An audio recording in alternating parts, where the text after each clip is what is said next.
الحمد لله والصلاة والسلام على رسول الله أما بعد فأعوذ بالله من الشيطان الرجيم بسم الله الرحمن الرحيم واذكر في الكتاب إبراهيم إنه كان صديقا نبيا اور اس کتاب میں ابراہیم کا تذکرہ کیجئے، بے شک وہ سچائی کے خوگر نبی تھے۔ گزشتہ آیات میں حضرت زکریا علیہ السلام، حضرت یحییٰ علیہ السلام، حضرت مریم علیہ السلام اور حضرت عیسیٰ علیہ السلام کا تذکرہ ہوا۔ اب یہاں سے حضرت ابراہیم علیہ السلام کا ذکر خیر شروع ہو رہا ہے۔ گزشتہ آیات کا جو پس منظر ہے وہ آپ کے سامنے کل آ چکا تھا کہ یہ آیات ہجرت حبشہ سے پہلے نازل ہوئی اور اس میں ان برگزیدہ شخصیات کا تذکرہ ہے جو عیسائیوں کے ہاں بھی مقدس سمجھے جاتے ہیں، عیسائیوں کے ایمان کا حصہ ہیں، لیکن ان کے مسلمانوں اور ان کے تصور میں فرق ہے۔ مسلمان حضرت عیسیٰ علیہ السلام کو اللہ کا بندہ اور اس کا رسول سمجھتے ہیں، اور عیسائیوں نے اپنے عقائد میں تبدیلی کر کے حضرت عیسیٰ علیہ السلام کو خدا کا بیٹا کہنا شروع کیا تھا۔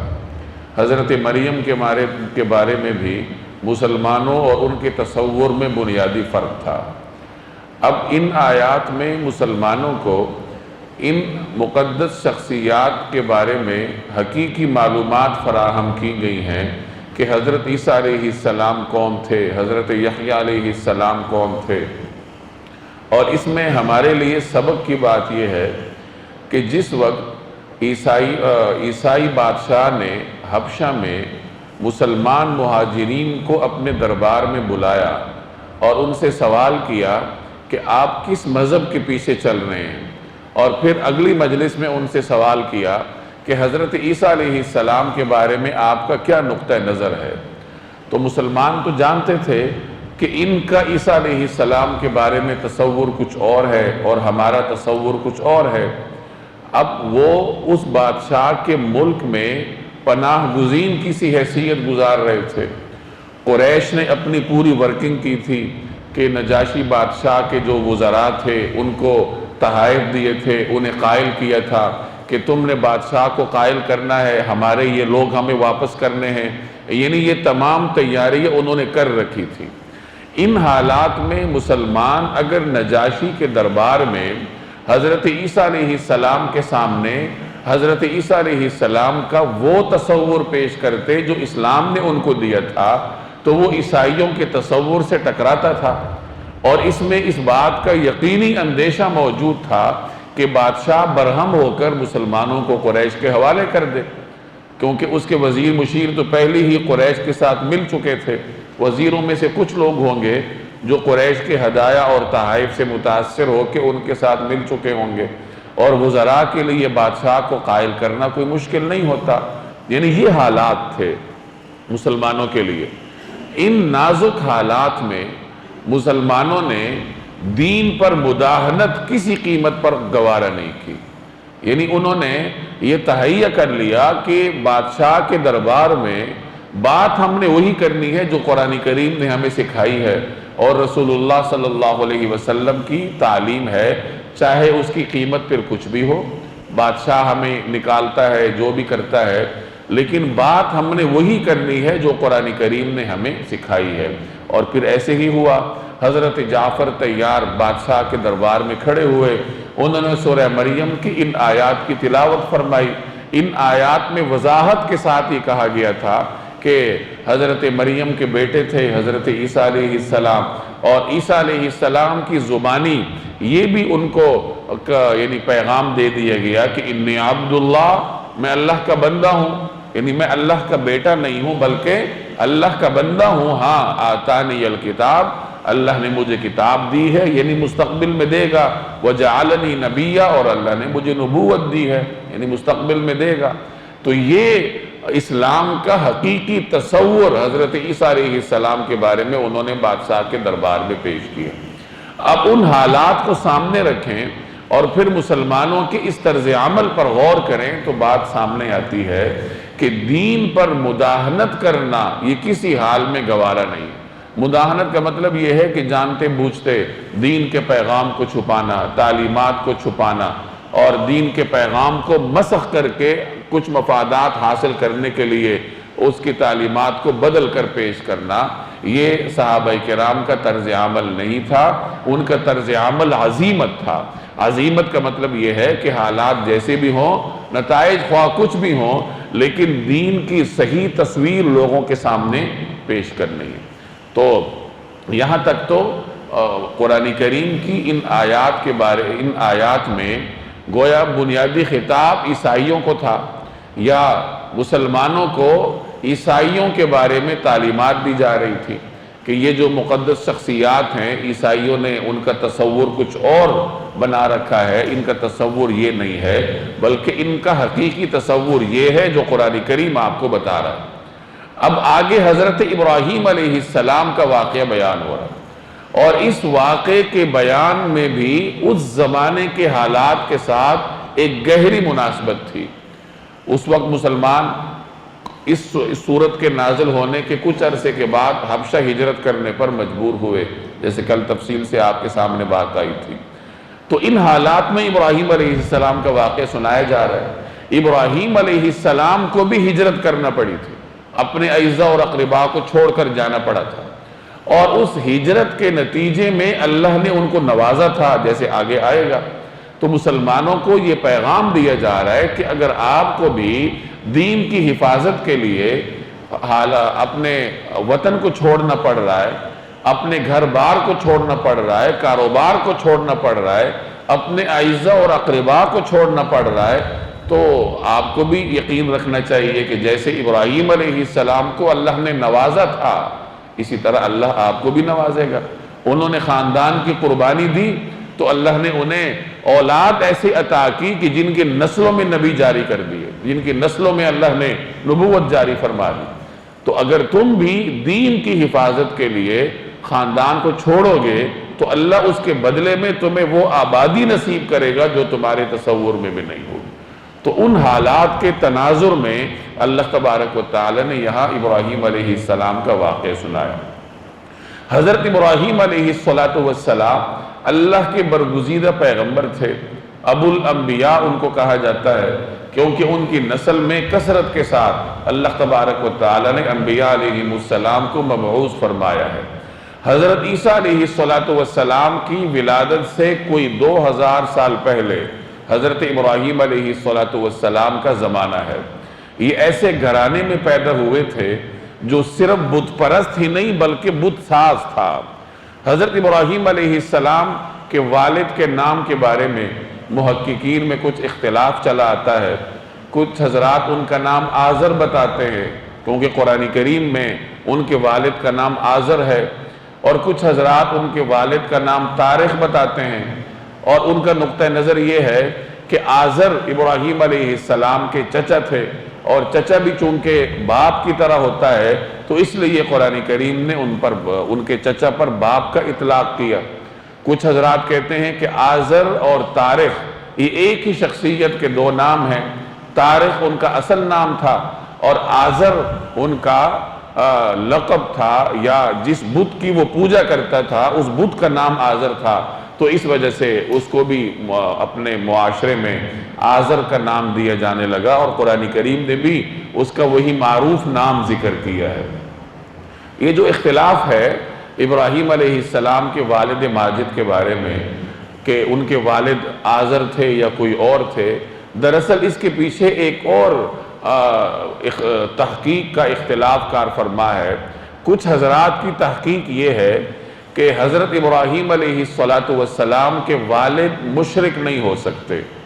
جناب رسول اللہ صلی اللہ علیہ وسلم کے اجداد میں سے ہیں ابراہیم علیہ السلام، اور ابراہیم علیہ السلام کے جو آگے اجداد ہیں وہ نبی کریم صلی اللہ علیہ وسلم کے اجداد میں سے آتے ہیں۔ تو ہمارے کچھ محققین کا نقطہ نظر یہ ہے کہ نبی کریم صلی اللہ علیہ وسلم کے تمام اجداد موحد تھے۔ آپ کے نسب میں جتنے بھی حضرات گزرے ہیں ان میں سے کوئی مشرک نہیں گزرا۔ ابراہیم علیہ السلام جیسے جلیل القدر پیغمبر کا والد مشرک نہیں ہو سکتا، بلکہ وہ موحد ہے۔ اب قرآن کریم کی آیت تو کچھ اور بتاتی ہے کہ ابراہیم علیہ السلام اپنے والد کو یہ تلقین کرتے ہیں کہ شرک چھوڑ دو، یہ شیطان کی پوجا نہ کرو۔ اب اس مشکل کا حل وہ یہ بتاتے ہیں کہ یہ ان کا والد نہیں تھا، ان کا چچا تھا، اور چونکہ چچا بھی والد ہی کے زمرے میں ہوتا ہے، اس پر بھی والد کا اطلاق کیا جاتا ہے، اس لیے قرآن کریم نے ان کے چچا پر والد کا اطلاق کیا، وہ در حقیقت ان کا چچا تھا۔ گویا کہ جس مشرک کا ذکر حضرت ابراہیم علیہ السلام کے حالات میں کیا جاتا ہے کہ ابراہیم علیہ السلام ان کے گھر میں تھے اور اس کی وجہ سے انہیں پریشانی کا سامنا کرنا پڑا، وہ حضرت ابراہیم علیہ السلام کا والد نہیں بلکہ چچا تھا، اور ان کا والد جو تھا وہ موحد تھا، وہ مشرک نہیں تھا۔ یہ ایک نقطہ نظر ہے۔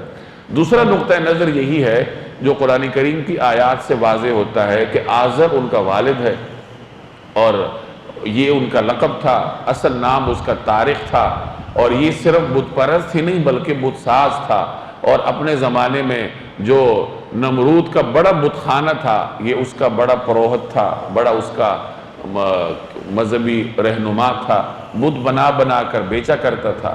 اب رہی یہ بات کہ ابراہیم علیہ السلام جیسے جلیل القدر پیغمبر کا والد مشرک کیسے ہو سکتا ہے، تو اس کا جواب قرآن کریم کی اس آیت سے دیا جاتا ہے، یخرج الحی من المیت ویخرج المیت من الحی، کہ اللہ کے قبضہ قدرت میں ہے کہ وہ زندہ سے مردہ کو نکال لے یا مردہ سے زندہ کو نکال لے۔ اب مشرک مردہ کے زمرے میں ہوتا ہے، اللہ کے ہاں اس کی کوئی حیثیت نہیں ہے، لیکن اسی مردہ کے گھر سے اللہ تبارک و تعالی جلیل القدر پیغمبر حضرت ابراہیم علیہ السلام جیسا دنیا کے سامنے پیش کر دے تو یہ اللہ تبارک و تعالی کے قبضہ قدرت میں ہے۔ تو بہرحال یہ دو مختلف قسم کی آراء ہیں، تو آپ کے سامنے میں نے عرض کر دی۔ تو حضرت ابراہیم علیہ السلام نے ایسے ماحول میں آنکھ کھولی جہاں چاروں طرف شرک کا دور دورہ تھا، ان کے گھر سے بت بنا بنا کر مارکیٹ میں بیچے جاتے تھے یا بت خانے میں رکھے جاتے تھے، ان کا پورا ماحول یہ صنم پرست تھا۔ دو قسم کے اصطلاحات استعمال ہوتی ہیں بت کے بارے میں، ایک وثن پرستی، واو سے اور نون، وثن پرستی، اور ایک صنم پرستی۔ صنم اور وثن میں معمولی سا فرق ہے۔ صنم کہتے ہیں ایسے بت کو جس کی باقاعدہ کوئی شکل ہوتی ہے، جیسے انسان کی شکل ہوتی ہے، کوئی مخصوص جانور کی شکل ہوتی ہے، یا کسی بھی شکل میں باقاعدہ ڈھال کر جب اس کی پوجا کی جاتی ہے تو اس پر صنم کا اطلاق ہوتا ہے۔ اور اگر ویسی ہی کوئی بے جان چیز ہو اس کی پوجا شروع کر دی جائے اس پر وثن کا اطلاق ہوتا ہے۔ جیسے عربوں کی عادت تھی کہ وہ جب سفر پر نکلتے تھے اپنے ساتھ بت لانا بھول جاتے تھے، تو جو بھی چیز انہیں ملتی تھی اس کی پوجا کرنا شروع کر دیتے تھے۔ بعض اوقات کسی غذائی چیز کی پوجا کرتے تھے اور پوجا پاٹ ختم ہونے کے بعد اس کو کھا جاتے تھے۔ تو بغیر کسی خاص تصویر کے، کسی خاص سانچے کے جو معبود تراشا جاتا ہے اس پر وثن کا اطلاق ہوتا ہے۔ ابراہیم علیہ السلام کے زمانے میں اکثر لوگ ستاروں کی پوجا کرتے تھے، اجرام فلکی کی پوجا کرتے تھے، چاند کی، ستارے کی، سورج کی، ان کو مقدس سمجھتے تھے۔ سیدنا ابراہیم علیہ السلام نے ان کے اس تصور کو توڑنے کے لیے ایک حکیمانہ طریقہ کار اختیار کیا۔ انہوں نے ایک مرتبہ رات کے وقت لوگوں کو مخاطب کر کے کہا کہ یہ ستارے ہیں، یہ ستارے رب ہو سکتے ہیں، یعنی میرا رب کون ہو سکتا ہے، کیا یہ ستارے ہو سکتے ہیں؟ تو ستارے غروب ہو گئے۔ تو ابراہیم علیہ السلام نے فرمایا انی لا احب الآفلین، کہ جن چیزوں پر غروب طاری ہوتا ہے، زوال طاری ہوتا ہے، میں تو ان کو پسند نہیں کرتا۔ پھر اگلے دن چاند کے بارے میں فرمایا کہ کیا چاند رب ہو سکتا ہے؟ تو چاند بھی غروب ہو گیا۔ تو پھر فرمایا کہ جو چیز غروب ہوتی ہے وہ تو رب ہو نہیں سکتی۔ پھر تیسری مرتبہ فرمایا کہ اچھا یہ سورج ہے، ھذا اکبر، یہ سب سے بڑا ہے، اجرام فلکی میں یہ سب سے بڑا نمایاں معلوم ہوتا ہے، تو اس کو رب ہونا چاہیے۔ تو شام کو سورج بھی غروب ہو گیا۔ تو پھر آپ نے فرمایا انی وجہت وجہی للذی فطر السماوات والارض حنیفا وما انا من المشرکین، کہ دیکھو یہ ساری چیزیں تو زوال پذیر ہیں، زوال پذیر چیز کو رب ہونے کا حق نہیں ہے، لہٰذا میں نے اپنا رخ خاص کر لیا اس ذات کی طرف جس نے زمین و آسمان کو پیدا کیا، نئے سرے سے پیدا کیا۔ اور میں تمہارے ساتھ شرک کرنے والوں میں شامل نہیں۔ اس طریقے سے حکیمانہ اسلوب کے ساتھ اپنی قوم کو سمجھایا اجرام فلکی کی عبادت کے حوالے سے۔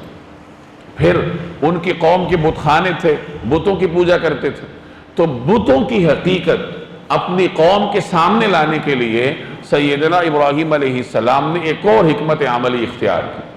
ان کی قوم میں ایک خاص دن بطور تہوار کے منایا جاتا تھا، سارے لوگ باہر جاتے تھے، کسی میلے وغیرہ میں تفریح کرتے تھے۔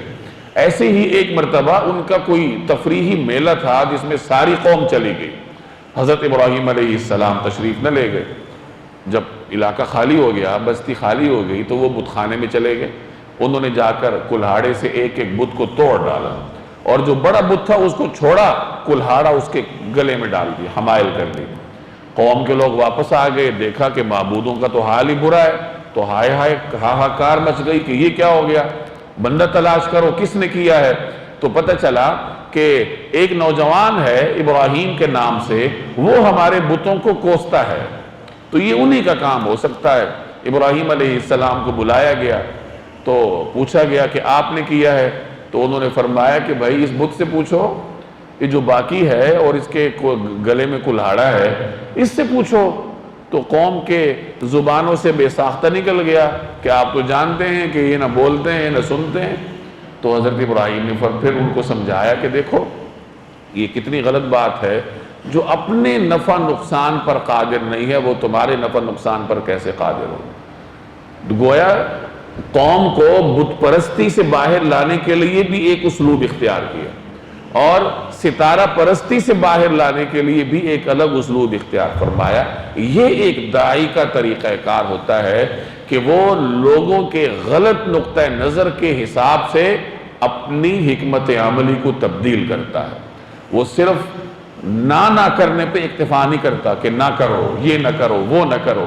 حضرت ابراہیم کہہ سکتے تھے نا کہ ستارہ پرستی نہ کرو، اس بت کو نہ پوجو، انہوں نے یہ بھی فرمایا ہوگا، لیکن انہوں نے قوم کے سامنے ستاروں کی حقیقت بھی واضح کی بڑی حکمت کے ساتھ، اور ان بتوں کی حقیقت ایک الگ طریقے سے حکیمانہ انداز سے ان کے سامنے واضح کر دی۔ اس سے ہمارے لیے یہ بڑا سبق ہے کہ اگر کسی کی اصلاح آپ کرنا چاہتے ہیں تو حکمت کے ساتھ کرنی ہوتی ہے، اس کے طریقہ کار کو دیکھ کر، اس کے مزاج کو دیکھ کر اپنا داعیانہ اسلوب تبدیل کرنا پڑتا ہے، پھر جا کر دعوت میں اللہ تبارک و تعالیٰ کو نتیجہ ڈالتا ہے۔ تو ہر ممکن طریقے سے انہوں نے قوم کو سمجھایا، لیکن قوم نے نہ سمجھنا تھا، چنانچہ انہوں نے فیصلہ کر لیا کہ ان کو آگ کے الاؤ میں ڈالنا۔ چنانچہ آگ دہکائی گئی اور سب لوگوں نے مل کر ایندھن جمع کیا، اتنا ایندھن جمع کیا کہ اب اس کے اندر ڈالنا ان کے لیے مشکل ہو گیا، کیونکہ الاؤ بہت بڑا پہاڑ انہوں نے آگ کا کھڑا کر دی۔ تو پھر ایک منجنیق لائی گئی، اس منجنیق کے ذریعے سیدنا ابراہیم علیہ السلام کو آگ میں ڈالا گیا۔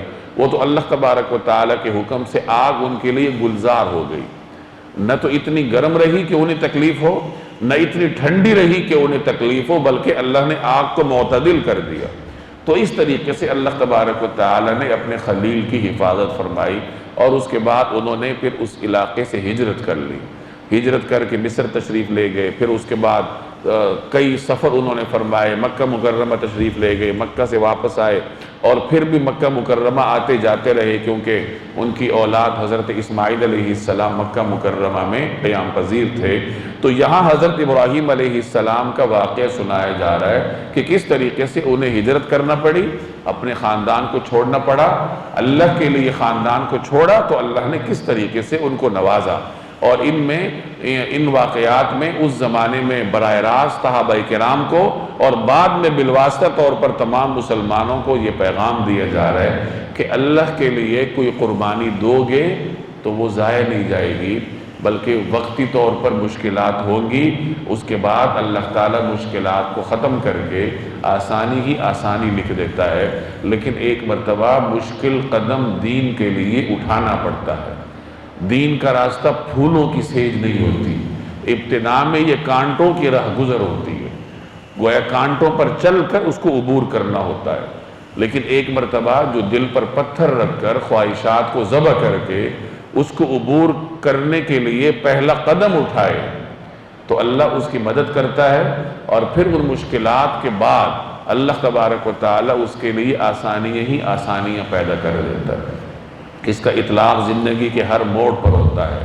بسا اوقات آپ کو سنت پر عمل کرنے کے لیے سماج کی جانب سے سخت اور تیز جملوں کو سننا پڑتا ہے، تو ابتدا میں سننا پڑے گا، اور پھر اس کے بعد اللہ تبارک و تعالیٰ انسان کے لیے آسانی ہی آسانی لکھ دیتا ہے۔ سنت پر عمل میں اللہ نے احترام رکھا ہوتا ہے، عزت رکھی ہوتی ہے، ابتدا میں امتحان ہوتا ہے، اور اس امتحان میں جو ثابت قدم رہے تو پھر اللہ اس کے لیے آسانیاں لکھ دیتا ہے۔ وَاذْكُرْ فِي الْكِتَابِ ابراہیم، اور اس کتاب میں ابراہیم کا تذکرہ کیجئے، اِنَّهُ كَانَ صِدِّيقًا نَبِيًّا، بے شک وہ سچائی کے خوگر نبی تھے۔ صدیق ایک مرتبہ ہے۔ صدیق کا مطلب یہ ہے کہ جو آدمی اپنے عقائد میں، اپنے اعمال میں، اپنے اخلاق میں بالکل سچا ہو تو اس کو صدیق کہا جاتا ہے۔ تو صدیق کا مرتبہ امتی کو بھی مل سکتا ہے کہ ایک عام آدمی اگر محنت کرے، اپنے آپ کو سچائی کا خوگر بنائے، اور اپنے عقائد میں، افعال میں، اخلاق میں بالکل سچا ہو۔ عقائد میں سچا ہونے کا مطلب کہ اللہ کو ایک مانتا ہے تو پھر اللہ کو ایک ماننے کے تقاضوں کو پورا کرے کہ اسی پر اعتماد کرے، اللہ کے غیر پر اعتماد نہ کرے، اسی کا خوف رکھے، اللہ کے غیر سے خوف نہ رکھے، اللہ پر توکل رکھے، اللہ کے غیر سے توکل نہ ہو، اللہ سے امید رکھے، اللہ کے غیر سے امید نہ ہو۔ یہ توحید کے تقاضے ہیں۔ تو جو ان تقاضوں کو پورا کرتا ہے، اخلاق میں سچا ہوتا ہے، رویے میں سچا ہوتا ہے، اس کو صدیق کہا جاتا ہے۔ اور پھر صدیق کے بھی درجات ہوتے ہیں۔ اللہ تبارک و تعالی نے صدیقیت میں اعلیٰ مقام حضرت ابوبکر صدیق کو عطا فرمایا تھا امتیوں میں سے۔ نبی کریم صلی اللہ علیہ وسلم کے تمام صحابہ صدیق تھے، اور ان میں پھر اپنے اپنے درجات تھے۔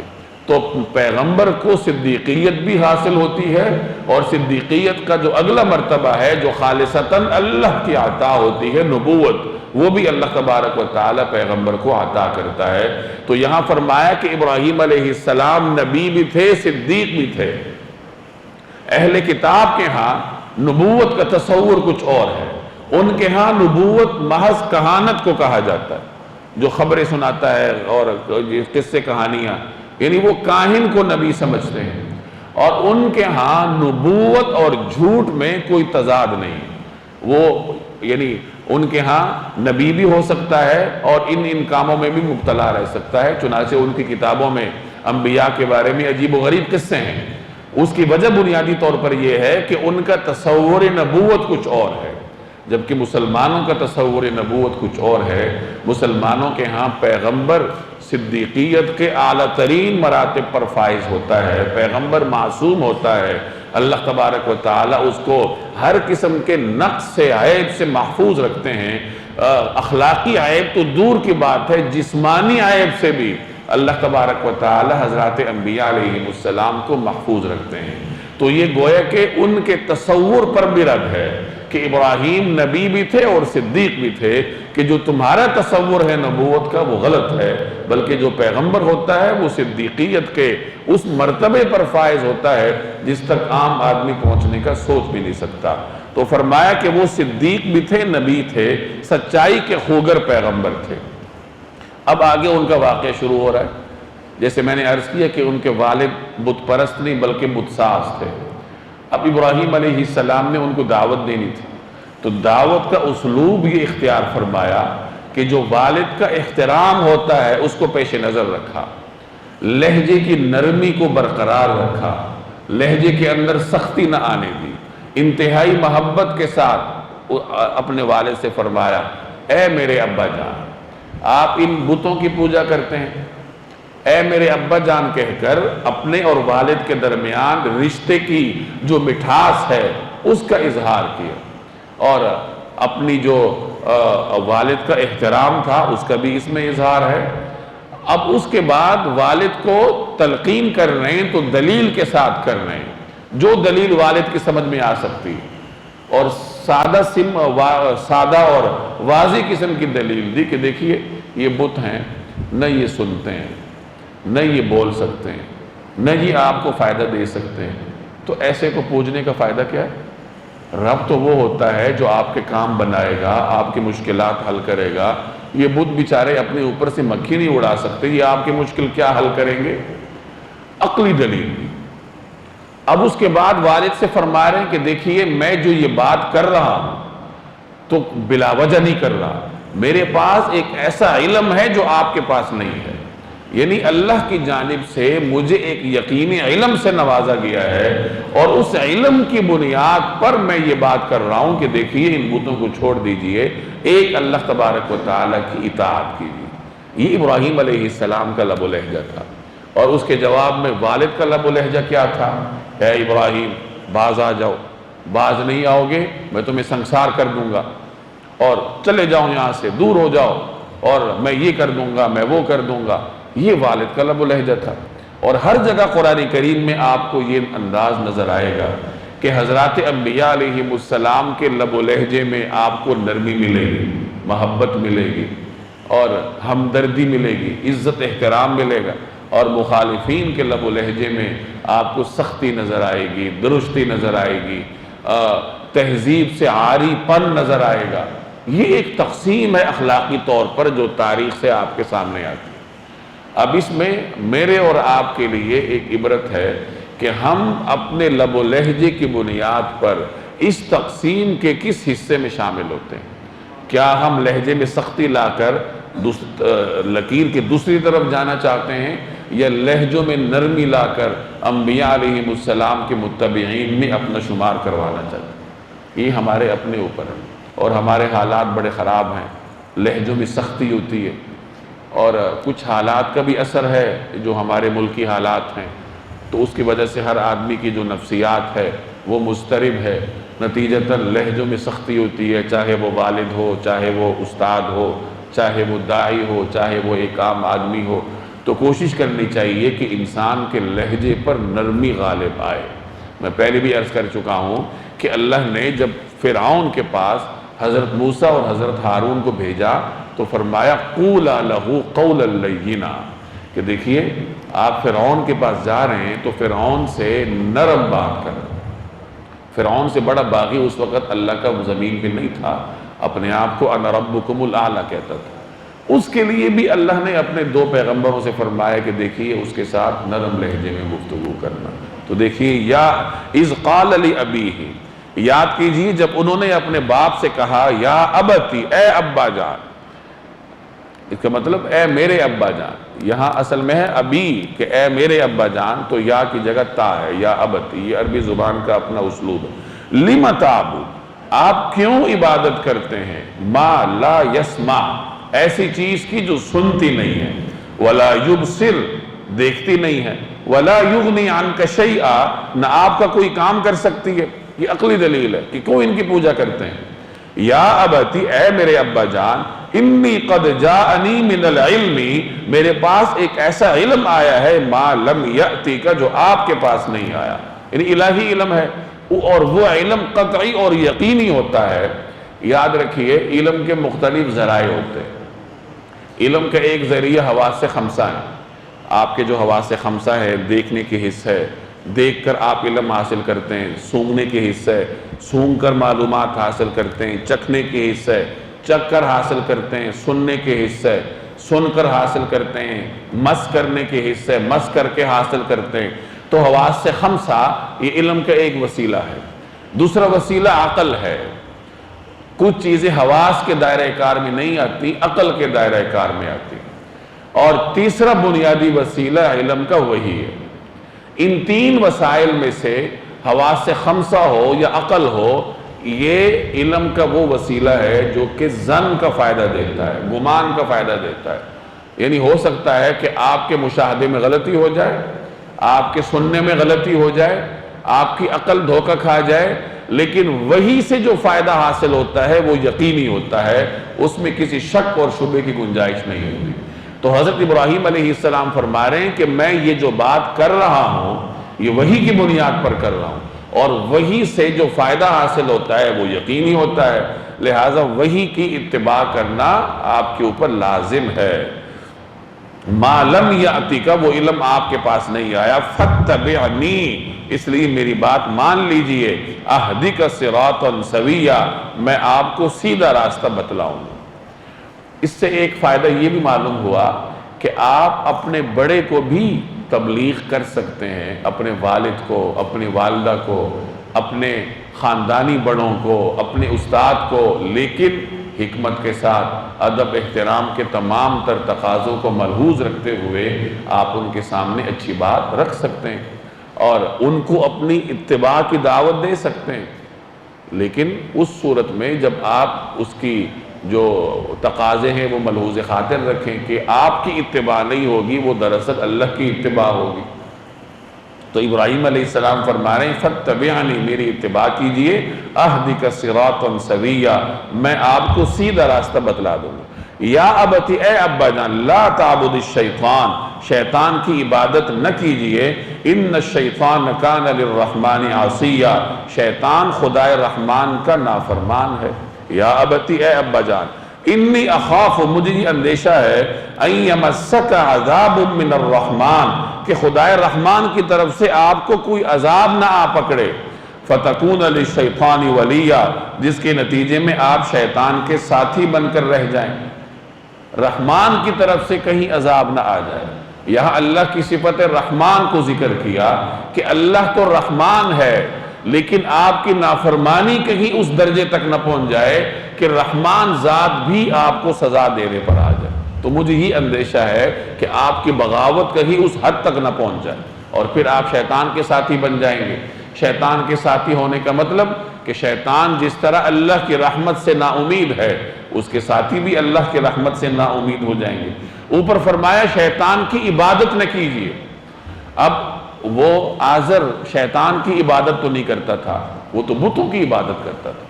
شیطان کو تو ہر زمانے میں ہر قوم نے لعن طعن کی، شیطان کی عبادت تو کسی نے نہیں کی، ہر قوم شیطان کو برا بھلا کہتی ہے۔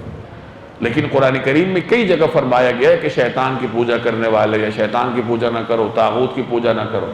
مطلب یہ ہوا کہ اگر شیطان کے راستے پر چلو گے، اس کی اطاعت کرو گے، تو چاہے اس کو برا بھلا کہو لیکن تم اس کی عبادت کرنے والے شمار ہو۔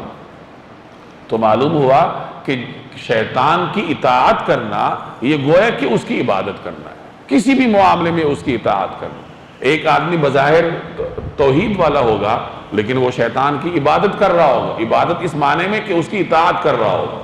اس لیے اپنے عقیدے پر اور اپنے اعمال کے درمیان مطابقت پر غور کرنا چاہیے کہ عقیدہ میرا کیا ہے اور عمل میرا کیا ہے، کیا میرا عمل میرے عقیدے کے مطابق ہے یا نہیں۔ اگر اللہ پر میرا ایمان ہے پھر غیر سے مجھے امید کیوں ہے؟ اللہ پر میرا ایمان ہے پھر غیر پر میرا بھروسہ کیوں ہے؟ غیر پر توکل کیوں ہے؟ اللہ پر ایمان ہے تو پھر سماج سے میں اتنا کیوں ڈرتا ہوں کہ اگر میں سنت پر عمل کر لوں تو پتہ نہیں سماج میرا کیا بگاڑ دے گا۔ تو جو مومن ہوتا ہے وہ ان اندیشوں کو کوئی زیادہ اہمیت نہیں دیتا، ان کو بالائے طاق رکھتے ہوئے وہ اللہ تبارک و تعالی کی اطاعت کرتا ہے۔ قال، باپ نے کہا، اب یہاں سے باپ کا لب و لہجہ دیکھ لیجئے، اراغب انت عن آلہتی یا ابراہیم، اے ابراہیم کیا تم میرے خداؤں سے بیزار ہو؟ یعنی تم میری ان بتوں کی مخالفت کرتے ہو؟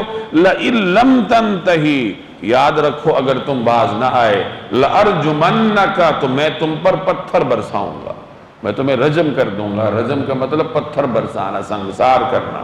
وَاہْجُرْنِی مَلِیًّا، اور اب تم ہمیشہ کے لیے مجھ سے دور ہو جاؤ۔ قال، ابراہیم علیہ السلام نے فرمایا، سلام علیک، میں آپ کو سلام کرتا ہوں۔ یعنی رخصت کا، بوقت رخصت انسان کسی کو سلام کرتا ہے نا، جیسے قرآن کریم ایک جگہ کہتا ہے کہ اللہ کے نیک بندے وہ ہیں جب لغو کام دیکھتے ہیں تو سلامتی کے ساتھ گزر جاتے ہیں، یعنی ان کو رخصت کا سلام کر کے وہاں سے چل پڑتے ہیں، وہاں زیادہ دیر ٹھہرتے نہیں۔ سأستغفر لک ربی، میں اپنے پروردگار سے آپ کی بخشش کی دعا کروں گا۔ انہ کان بی حفیہ، بے شک وہ مجھ پر بہت مہربان ہے۔ کہ اپنے والد سے ایک قسم کی رخصت چاہیے کہ میں آپ سے جا رہا ہوں جیسے آپ کہہ رہے ہیں، لیکن میں آپ کے لیے اپنے رب سے استغفار کرتا رہوں گا، بے شک وہ بڑا مہربان ہے۔ اب یہاں دو باتیں سمجھ لیں، یہاں علماء نے کچھ فقہی مسائل کا ذکر کیا۔ ایک فقہی مسئلہ یہ ہے کہ کیا غیر مسلم کو سلام کرنا جائز ہے یا نہیں؟ اس کا جواب یہ ہے کہ سلام صرف مسلمان کے لیے ہے، عام حالات میں غیر مسلم کو السلام علیکم نہیں کہا جاتا، لیکن اگر دعوت کا تقاضا ہو، آپ کو امید ہو کہ سلام کرنے سے اس کے دل میں کوئی نرمی پیدا ہوگی، یہ دین کی طرف مائل ہوگا، تو دعوت کے تقاضوں کو مد نظر رکھتے ہوئے، مصلحت کو سامنے رکھتے ہوئے غیر مسلم کو بھی سلام کیا جا سکتا ہے۔ دوسرا مسئلہ یہ ہے کہ کیا غیر مسلم کے لیے استغفار کیا جا سکتا ہے؟ تو اس کا جواب یہ ہے کہ غیر مسلم کے لیے استغفار نہیں کیا جا سکتا۔ اس کی زندگی میں اس کے راہ راست پر آنے کی دعا کر سکتے ہیں، اور لیکن اس کے دنیا سے غیر مسلمی کی شرک کی حالت میں رخصت ہونے پر اس کے لیے پھر دعا نہیں ہوتی، دعا صرف مسلمان کے لیے ہوتی۔ ابراہیم علیہ السلام کے بارے میں خود قرآن کریم کہتا ہے سورہ توبہ میں کہ انہوں نے جو اپنے والد سے کہا تھا کہ میں تمہارے لیے استغفار کروں گا، تو وہ وَمَا كَانَ اسْتِغْفَارُ إِبْرَاهِيمَ لِأَبِيهِ إِلَّا عَن مَّوْعِدَةٍ وَعَدَهَا إِيَّاهُ، تو وہ انہوں نے اپنے وعدے کی وجہ سے کیا تھا۔ فَلَمَّا تَبَيَّنَ، جب ان کو یہ یقین ہو گیا کہ یہ تو خدا کا دشمن ہے، تَبَرَّأَ مِنْهُ، پھر انہوں نے اس سے برات کا اعلان کر دیا۔ تو گویا کہ ابراہیم علیہ السلام نے بھی غیر مسلم والد سے بعد میں برات کا اعلان کیا تھا۔ تو گویا کہ غیر مسلم کے ساتھ محبت رکھنا، قلبی محبت رکھنا، یہ ایک مسلمان کی شان نہیں ہوتی۔ مسلمان کے تعلقات کا محور اللہ تبارک و تعالیٰ کی ذات ہوتی ہے، تو اللہ کے تعلقات کے اعتبار سے وہ لوگوں کے ساتھ تعلق رکھتا ہے کہ جو اللہ پہ ایمان رکھتے ہیں انہی کے ساتھ وہ قلبی مودت اور قلبی محبت رکھا کرتا ہے۔ بعض حضرات نے یہ بھی ذکر کیا ہے کہ اگر کوئی غیر مسلم کی اولاد مسلمان ہو جاتا ہے، اب اس کے بعد وہ یہ دعا کرتا ہے رب اغفر لی ولوالدی، نماز میں تو پڑھتا ہی ہے نا کہ میرے والدین کی مغفرت فرما، تو کیا اس کے لیے یہ پڑھنا جائز ہے؟ تو اس کا جواب ہے کہ ہاں وہ پڑھے گا، اور یہاں اس کے والدین سے مراد اس کے حقیقی والدین نہیں ہوں گے، بلکہ اس کے نسلوں میں جہاں کہیں موحد ہوں گے، اگر کوئی بھی نہیں ہوگا تو حضرت آدم علیہ السلام اور حضرت حوا کی اولاد میں سے تو ہے، تو گویا کہ اس کی ان دعاؤں کا مصداق اللہ تبارک و تعالی ان کو بنائے گا۔ تو حضرت ابراہیم کہہ رہے ہیں کہ میں اپنے پروردگار سے آپ کے لیے بخشش کی دعا کروں گا، بے شک وہ مجھ پر بہت مہربان ہے۔ وَأَعْتَزِلُكُمْ، اور میں آپ لوگوں سے بھی الگ ہوتا ہوں، وَمَا تَدْعُونَ مِن دُونِ اللَّهِ، اور اللہ کو چھوڑ کر آپ لوگ جن کی عبادت کرتے ہیں ان سے بھی۔ اب یہ ان کی طرف سے برات کا اعلان ہے کہ میں آپ لوگوں سے بھی دور ہوتا ہوں اور آپ کے معبودوں سے بھی دور ہوتا ہوں۔ یہ مومن کی شان ہوتی ہے کہ جب وہ دیکھتا ہے کہ اس ماحول میں میرے لیے دین کی حفاظت مشکل ہے تو وہ اس ماحول سے برات کا اعلان کر کے وہاں سے ہجرت کر جاتا ہے۔ وَأَدْعُو رَبِّي، اور میں اپنے پروردگار کو پکارتا رہوں گا، عَسَىٰ أَلَّا أَكُونَ بِدُعَاءِ رَبِّي شَقِيًّا، مجھے پوری امید ہے کہ اپنے پروردگار کو پکار کر میں نامراد نہیں رہوں گا، یعنی اپنے رب پر مجھے بھروسہ ہے۔